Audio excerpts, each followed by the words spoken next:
बहुत समय पहले की बात है। राजा चंद्रसेन रहते थे।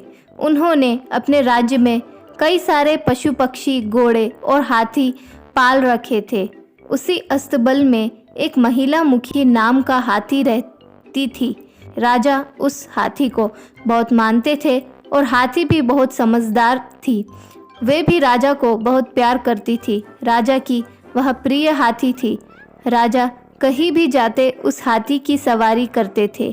एक बार क्या हुआ, उस हाथी की चर्चे पूरे राज्य में फैल गए कि वो बहुत समझदार है।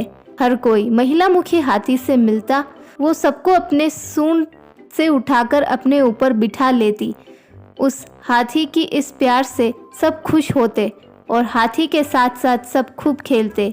एक दिन ऐसा हुआ कि कुछ चोर आकर इस हाथी के अस्तबल के पास बैठे और आपस में बात करते, आज इतनी चोरी की, कल उसको मारना है। ऐसा हर रोज होता है जब चोर चोरी करते हैं। तब उसी अस्तबल के पास आकर पूरी रात रुकते और बातें करते। ये सब हर रोज का काम हो गया।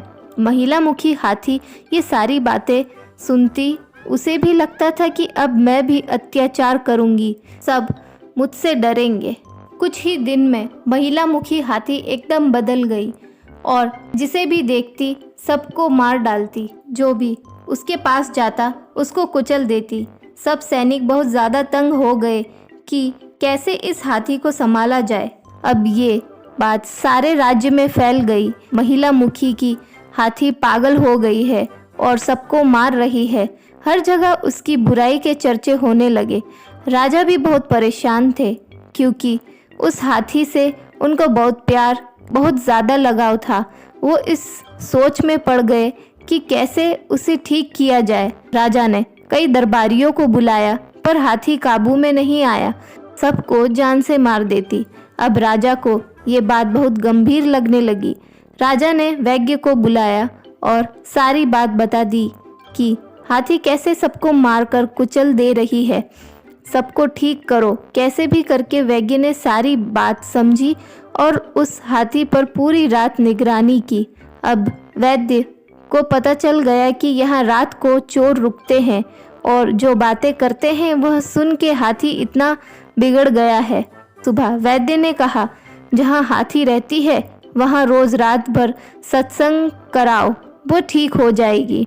अब राजा रोज रात सत्संग करवाने लगे। अब हाथी के पास चोर नहीं आते और सत्संग के प्रभाव से धीरे धीरे हाथी ठीक होने लगी और कुछ ही दिन में फिर पहले जैसे अच्छे से रहने लगी। राजा बहुत खुश हुए और वैद्य से पूछा, ये चमत्कार कैसे हुआ? वैद्य ने कहा, क्योंकि पहले रोज रात को चोर आते थे और वहाँ मारकाट की बात करते थे, जिसके प्रभाव से हाथी खराब हो गई थी, लेकिन अब सत्संग सुनकर ठीक हो गई है। इस कहानी से हमें ये सीख मिलती है कि हमें संगत सोच समझकर करनी चाहिए। जैसी संगति वैसा प्रभाव।